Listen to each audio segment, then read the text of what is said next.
আমার উপর অ্যাটাক করতেছে, ছাত্রদল আমার উপর অ্যাটাক করতেছে, ছাত্রদল আমার উপর গুড সামনে অ্যাটাক করতে আসতেছে। আমার কি পার্সোনাল কোনো অপিনিয়ন দেওয়ার কোনো আমার অধিকার নাই? ছাত্রদল কুটমন্ত্রীর সামনে আমার পিছনে ধাওয়া দিচ্ছে, আমার কি পার্সোনাল অধিকার নাই? তো আপনি জানিয়ে ঢুকবেন তাদের ওরা আমার পিছনে দৌড়াচ্ছে পিছনে জানেন। ছাত্রদলের পুরাপান আমাকে আমার পিছন থেকে আমাকে দাওয়া দিচ্ছে।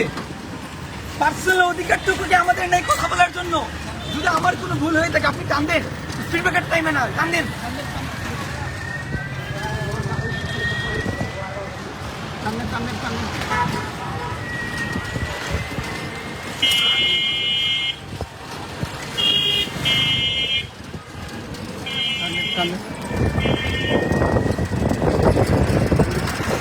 চিন্তা করেছি পার্সোনাল অধিকারটুকু করে মানে কি করতে দিবে না?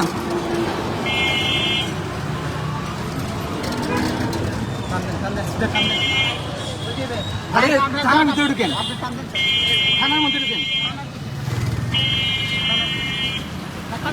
না থানাতে ঢুকবো না, থানাতে ঢুকি, থানাতে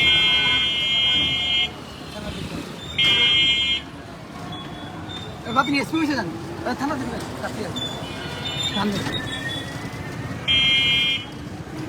ঢুকেন একদম ঢুকে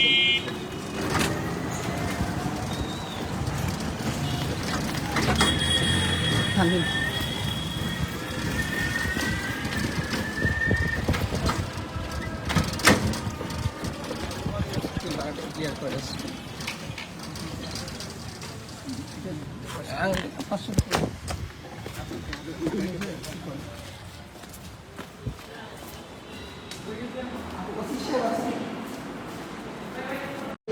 দাওয়া দিচ্ছে, আমি লাইভে আছি, আমাকে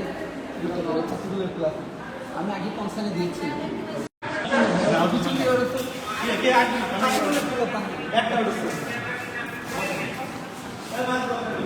আপনি ভাই আমি একটু একটু বললেন, আমি আগেই কনসার্নে দিয়েছিলাম আজকে আমার একটা পরীক্ষা আছে। পার্সোনাল অধিকারটুকু মানে ফ্রিডম অফ স্পিচ নাই নাকি?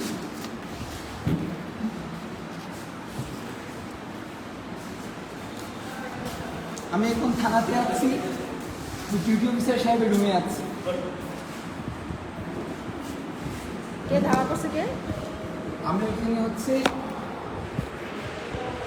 আমার পরীক্ষা ছিল ড্রাইভিংয়ের, তো আগে আমি জানিয়েছি যে এখানে আমার একটি সিকিউরিটি কনসার্ন আছে, তো আমার পরীক্ষা হবে। উনি বলেছিলেন যে টিম পাঠাবে। আসার সময় আমি এখানে কাভার করার জন্য আসতেছি রিক্সাতে, বৃন্দাবন করে সামনে থেকে ছাত্রদলের ফুলাফান আমাকে, আমি রিক্সায় ছিলাম, ওরা পিছন থেকে আমাকে হামলা করার জন্য দাওয়া দিচ্ছে।